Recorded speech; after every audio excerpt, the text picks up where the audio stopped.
Bismillahirrahmanirrahim. Assalamualaikum warahmatullahi wabarakatuh. Apa kabar teman-teman semua? Semoga teman-teman semua selalu sehat dan dalam lindungan Allah Subhanahu wa taala. Baiklah teman-teman, hari ini pesantren Ramadan akan menemani kalian bersama Ustazah Mega. Dan materi kali ini adalah tentang sirah Muhammad, yaitu dengan judul Menjadi Rasul. Adik-adik, saat Muhammad berusia 40 tahun, datanglah seseorang yang bukan berasal dari dunia ini dan bertemu dengan Muhammad di Gua Hiro. Muhammad yang pemberani dan tenang itu merasa terkejut. Adik-adik, siapakah yang datang itu? Nah, ternyata makhluk itu adalah malaikat Jibril. Ia datang membangunkan Muhammad yang sedang terlelap tidur karena kelelahan. Malaikat Jibril membawa sehelai lembaran dan berkata kepada Muhammad, "Iqra, bacalah." Dengan hati dipenuhi rasa terkejut, Muhammad menjawab, "Saya tidak bisa membaca." Kemudian malaikat Jibril mendekap Muhammad dan Muhammad pun merasa sesak. Kemudian dekapannya dilepaskan oleh malaikat Jibril. Lalu bertanya lagi malaikat Jibril, "Bacalah." Dan Muhammad pun menjawab lagi-lagi jawabannya, "Saya tidak bisa membaca." Kejadian itu berulang hingga 3 kali teman-teman. Pada akhirnya Muhammad pun menjawab, "Apa yang harus saya baca?" Nah, akhirnya malaikat Jibril membacakan surat Al-Alaq ayat 1 sampai dengan 5. "Iqra bismi rabbikal ladzi khalaq. Khalaqal insana min 'alaq. Iqra wa rabbukal akram. Alladzi 'allama bil qalam. 'Allamal insana ma lam ya'lam." Silakan teman-teman cari artinya ya.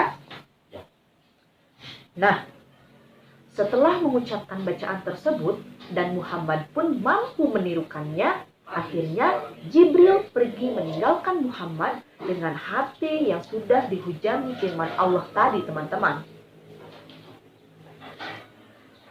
Muhammad mendadak tersadar, teman-teman. Beliau terbangun dari ketakutannya sambil bertanya-tanya di dalam hati, "Siapakah yang tadi menemuiku? Apakah itu berasal dari bangsa jin?" Kemudian beliau menoleh ke kiri dan ke kanan, teman-teman, tetapi tidak ada siapapun. Hingga akhirnya beliau berjalan keluar menyusuri celah-celah. Nah, adik-adik tersayang, dalam guncangan hebat seperti itu, kira-kira siapakah yang mampu menenangkan Muhammad? Oke, silakan disimak lagi ya. Nah, teman-teman, di rumah Bunda Khadijah, istri Muhammad, dia merasa resah, teman-teman. Kenapa merasa resah? Karena suaminya tidak kunjung pulang. Akhirnya Bunda Khadijah mengutus seseorang untuk mencari Muhammad, tetapi tidak ketemu. Nah, sementara itu, setelah rupa malaikat Jibril menghilang, Muhammad pun pulang dengan hati yang sudah dipenuhi wahyu Allah tadi, teman-teman. Dalam jantung yang terus berdenyut kencang dan hati berdebar begitu ketakutan, barulah Muhammad pulang, teman-teman. Setelah sampai rumah, "Selimuti aku," kata Muhammad. Khadijah pun segera menyelimuti Muhammad, suaminya itu, teman-teman. Nah, "Khadijah, kenapa aku?" kata Muhammad. Kemudian Muhammad menceritakan kejadian yang tadi, teman-teman. Nah, kemudian Muhammad berkata kepada istrinya, Aku takut Khadijah itu bukan berasal dari Allah, tetapi aku takut itu berasal dari jin. Kemudian Bunda Khadijah berkata, "Wahai putra pamanku," jawab Khadijah penuh sayang, "sesungguhnya sama sekali Allah tidak mencemoohkanmu, sebab engkaulah yang mampu mempererat tali persaudaraan dan engkau jujur dalam berkata-kata." Nah, adik-adik tersayang, Bunda Khadijah menuangkan rasa damai di dalam jiwa Muhammad. Bunda Khadijah benar-benar tahu bahwa suaminya itu tidak diganggu jin. Beliau memandang suaminya dengan penuh rasa hormat, teman-teman. Muhammad pun segera tenang kembali. Tiba-tiba sekujur badan Muhammad menjadi lemas dan ia meminta izin kepada istrinya untuk tidur kembali. Adik-adik tersayang, sejak saat itu berakhirlah kehidupan tenang seseorang Muhammad. Mulai saat itu, kehidupan Muhammad dipenuhi dengan perjuangan yang begitu hebat karena dia telah menjadi seorang Rasul. Teman-teman, Bunda Khadijah memandangi wajah suaminya. Tiba-tiba tubuh suaminya itu menggigil dan dipenuhi dengan keringat. Muhammad yang kini telah menjadi Rasul terbangun karena mendengar malaikat Jibril datang membawakan wahyu kepadanya. "Hai orang yang berselimut, bangunlah, lalu berilah peringatan, dan agungkanlah Tuhanmu, dan bersihkanlah pakaianmu, dan tinggalkanlah segala perbuatan yang keji, dan janganlah engkau Muhammad memberi dengan maksud ingin dibalas. Dan karena Tuhanmu, maka bersabarlah." Quran Surat Al-Mudaththir ayat 1-7. Bunda Khadijah memandang Rasulullah SAW dengan kasih yang bertambah besar. Bunda Khadijah dengan lembut memintanya agar kembali tertidur. "Waktu tidur dan istirahatku sudah tidak ada lagi, Khadijah." Demikian jawaban Rasulullah. "Jibril membawakan perintah agar aku memberi peringatan kepada umat manusia, mengajak mereka dan supaya mereka beribadah hanya kepada Allah, Khadijah. Namun, siapakah yang akan aku ajak? Siapakah pula yang akan mendengarkan aku?" Bunda Khadijah cepat-cepat menenteramkan hati suaminya. Dengan penuh semangat, Bunda Khadijah menyatakan sebagai orang yang mengimani Rasulullah, teman-teman. Nah, dengan demikian, orang yang pertama kali masuk Islam adalah Bunda Khadijah. Maka dari itu, tercatatlah di dalam sejarah, teman-teman, bahwa orang yang pertama kali masuk Islam adalah Bunda Khadijah, istri Rasulullah SAW. Nah, adik-adik tersayang, kemudian Jibril memang datang lagi, tetapi hanya Rasulullah yang mampu melihatnya. Walaupun Bunda Khadijah duduk di sebelah Rasulullah, tetapi Bunda Khadijah tidak mampu melihat malaikat Jibril. Malaikat Jibril masih terlihat oleh Rasulullah. Namun, ketika Khadijah melepas penutup wajahnya, Rasulullah melihat sang malaikat menghilang. Dari kejadian itu, Bunda Khadijah merasa yakin bahwa yang datang itu benar-benar malaikat, bukan jin, teman-teman. Adik-adik tersayang, tidak lama kemudian, Rasulullah bertemu dengan Waraqah bin Naufal. Waraqah bin Naufal adalah paman Bunda Khadijah, sekaligus pendeta Nasrani yang terkenal sangat jujur. Kemudian, sesudah Rasulullah menceritakan semua kejadiannya kepada Waraqah, Waraqah pun berkata, "Demi Dia yang memegang hidup, engkau adalah nabi atas umat ini. Engkau telah menerima namus besar, seperti yang telah disampaikan oleh Nabi Musa sebelumnya. Pastilah engkau akan didustakan, engkau akan diusir, engkau akan diperangi oleh orang-orang.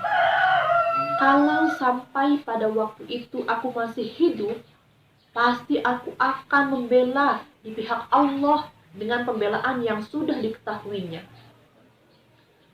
Kemudian Warokoh mendekat dan mencium ubun-ubun Rasulullah. Adik-adik tersayang, kini Rasulullah memalingkan wajah ke sekitarnya. Melihat orang-orang menyembah patung-patung berhala, orang-orang itu menjalankan riba dan memakan harta anak-anak yatim. Mereka jelas-jelas berada di kesesatan. Kepada orang-orang inilah Rasulullah diperintahkan untuk menyeru agar mereka semua menyembah Allah.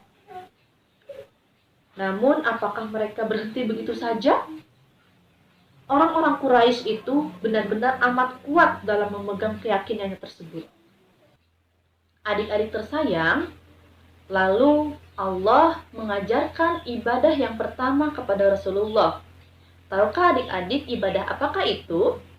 Nah, salat adalah sesuatu di antara ibadah pertama yang diajarkan oleh Allah kepada Rasulullah. Suatu saat, ketika Rasulullah dan Bunda Khadijah sedang sholat, datanglah seorang anak bernama Ali bin Abi Thalib.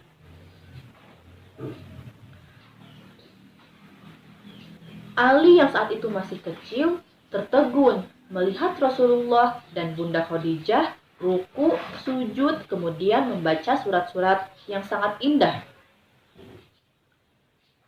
Ketika Rasulullah dan Bunda Khadijah selesai sholat, tiba-tiba Ali bin Abi Thalib, dia datang dan bertanya kepada Rasulullah, "Kepada siapakah kalian sujud?"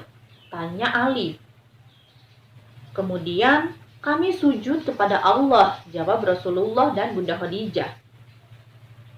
Allah telah mengutusku dan memerintahkanku agar aku mampu mengajak manusia untuk menyembah Allah. Kemudian Rasulullah mengajak sepupunya, yaitu Ali bin Abi Thalib, untuk memeluk Islam dan menyembah Allah. Kemudian Ali berkata, "Baiklah, aku akan bertanya dulu kepada ayahku."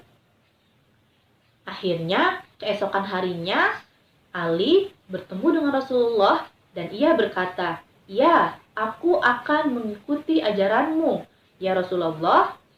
Dan akhirnya tercatatlah orang atau anak-anak yang pertama kali masuk Islam setelah Bunda Khadijah adalah Ali bin Abi Thalib. Kemudian diikuti lagi dengan Zaid bin Harithah, bekas budak Rasulullah. Nah, siapakah teman-teman budak bekas Rasulullah? Iya, benar. Zaid bin Harithah. Sampai di situ, Islam masih terbatas hanya sebatas keluarga Rasulullah, teman-teman. Mulai dari istri beliau, sepupu beliau, kemudian bekas budak beliau. Nah, beliau tahu betul, teman-teman, bahwa kerasnya dan betapa kuatnya orang-orang Quraisy dalam menyembah berhala. Walaupun demikian, Islam itu harus disebarkan. Betapapun kerasnya orang-orang Quraisy menyembah berhala, tetapi Islam itu harus tetap disebarkan oleh Rasulullah. Tahukah kalian siapakah orang dewasa yang menjadi pemeluk Islam berikutnya? Silahkan disimak, teman-teman. Nah, ternyata orang dewasa yang memeluk Islam berikutnya adalah Abu Bakar. Abu Bakar adalah teman akrab Rasulullah Shallallahu Alaihi Wasallam sejak belum ada Islam. Nah, Rasulullah amat bersyukur dan menyukai sahabatnya itu karena dia adalah orang yang sangat bersih, jujur, dan dapat dipercaya. Sehingga tercatatlah Abu Bakar adalah orang dewasa yang masuk Islam selanjutnya, teman-teman. Nah, teman-teman semua, itulah tadi kisah menjadi Rasulullah Nabi besar Muhammad Shallallahu Alaihi Wasallam. Semoga teman-teman dapat mengambil hikmah yang telah Ustazah ceritakan tadi ya.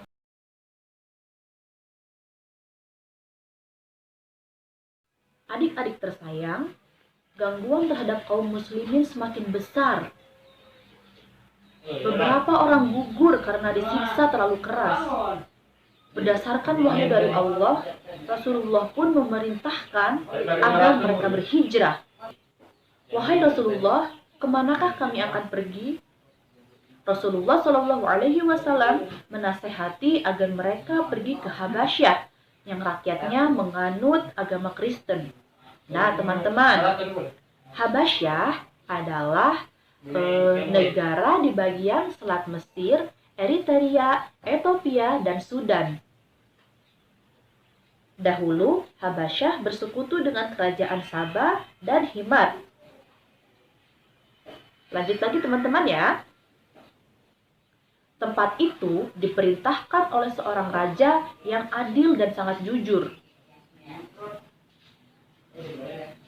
Kemudian para muslimin atau para pengikut Rasulullah pergilah ke Habasyah untuk mematuhi perintah Rasulullah. Berangkatlah rombongan pertama kaum muslimin tersebut ke Habasyah pada bulan Rajab tahun kelima kenabian.